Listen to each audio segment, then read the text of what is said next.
Just a quick check-in today to talk about MSNBC saying they are not going to air a Trump press conference live because he's just such a big liar. And I'm going to keep it quick because we have a brand new organic vegetable CSA opening 6 minutes from our house, and we're going to go check it out. But first, let's just take a look at what Simon Atiba has posted here on Twitter. Thanks again, Simon. He's been on the show. Just in, MSNBC blasts Trump, explains why it is not airing his press conference.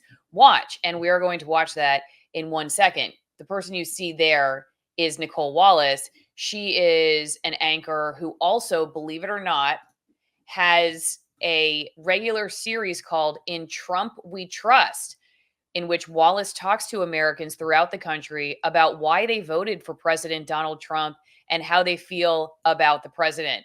So after you watch what she has to say, it will be interesting that MSNBC, or actually NBC, so not even MSNBC, NBC, which purports itself to be a very middle of the road journalism institute, would have Nicole Wallace being the person who goes around the country and empathetically tries to truly understand why people voted or are continuing to vote for Donald Trump.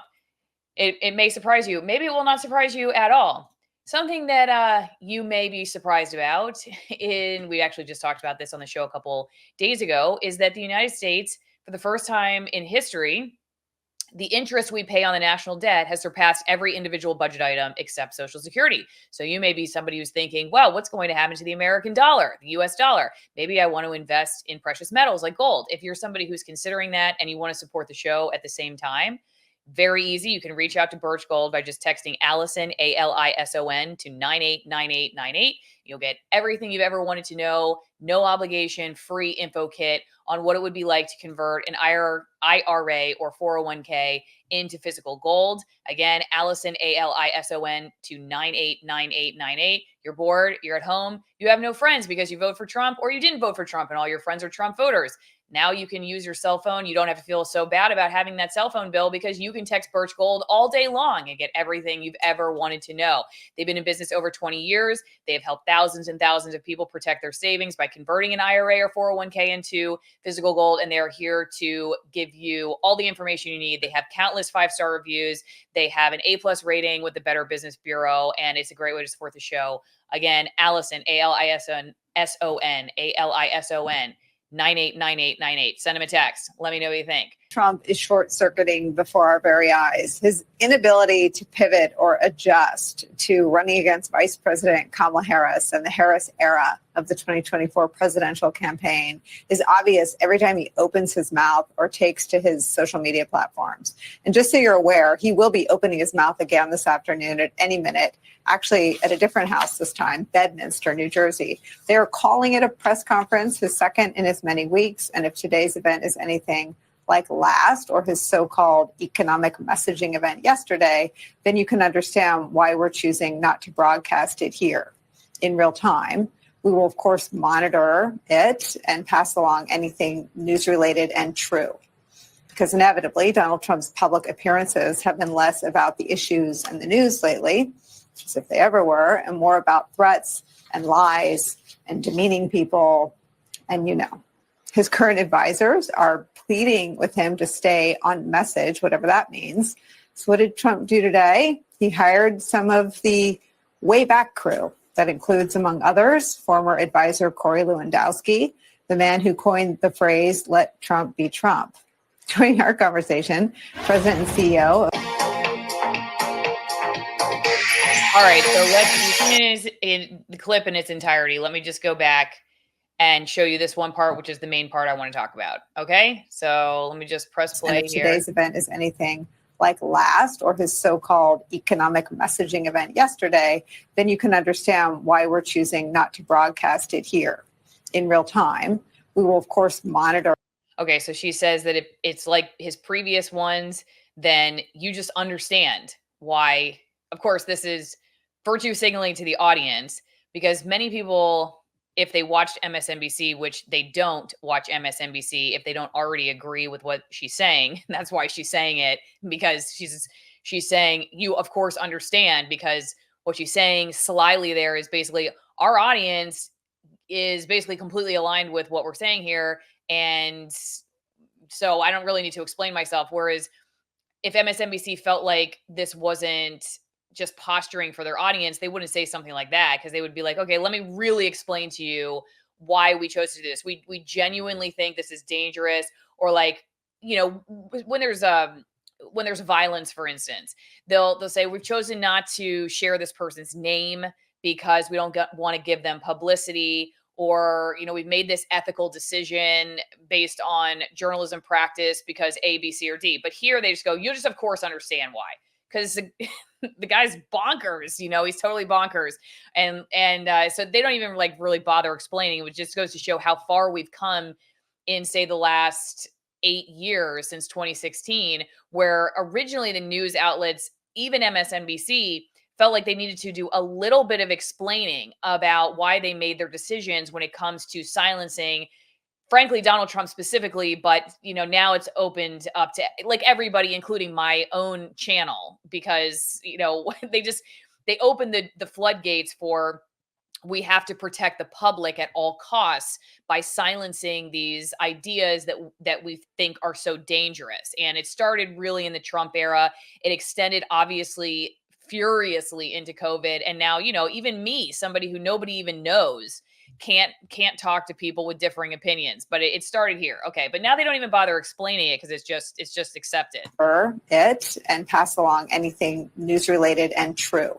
Okay. Pass along and of course monitor, broadcast it here in real time. We will of course monitor it and pass along anything news related and true. So they're going to monitor it, and they will pass along anything news related and true. Now, of course, that is totally subjective. What is news related? I mean, what does that even mean? And what is true, according to MSNBC? And so I thought this was really funny, because I actually don't believe this is why they chose not to cover it at all, frankly. I think the reason they chose not to cover this is because their audience wouldn't sit through it, and it's bad for ratings. But I think they choose to say that this is the reason that they're not covering it, because it makes them feel very good about themselves. It makes Nicole Wallace, I guess, feel good about herself. I mean, I'm obviously putting my opinion. I haven't asked her personally, but I think there's this tenor of air of intellectualism, I guess, and moral high ground that obviously comes off in that piece, where it's like, look, it's just obvious. We're not even going to have to explain to you why we're not going to just let him say his whole thing on our air. And it's not because it's bad for ratings and we really just want money, and our audience won't sit through it. It's because we just can't show you, because he is nuts. And we really need to make sure that we are in between you and Trump as far as what our role is for disseminating truth. We need to basically choose what he's saying that is, number one, related to anything newsworthy. So like, look, he says a bunch of stuff that's just nuts and it's not newsworthy. We're news. We're not going to show that. And also he just lies a lot. And so we're going to decide too what's true and what's false. And then we'll pass that along.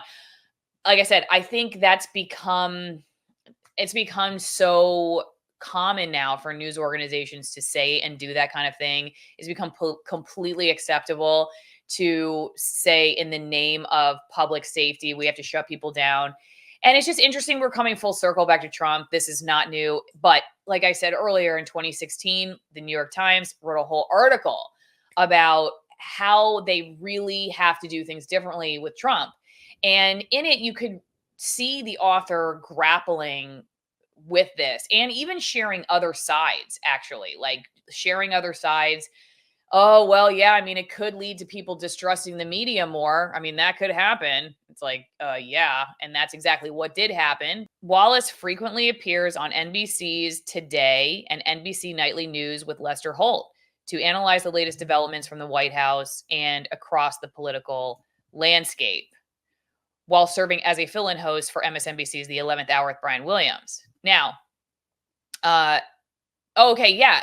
So here we go. He's an NBC News political analyst and host of MSNBC's Deadline White House. Right. Okay, that's what we just watched. And I told you earlier that she does this ongoing series they're saying called In Trump We Trust, you know, doing this this trip around the country trying to understand why people voted for Donald Trump. And she's the person you just heard talking. Like, we're not even going to listen to him because he's so crazy. We're not going to let you hear from him. We're not going to let you hear from him in full because he's so crazy. And yet the same person is going to really try to understand why people are voting for Trump.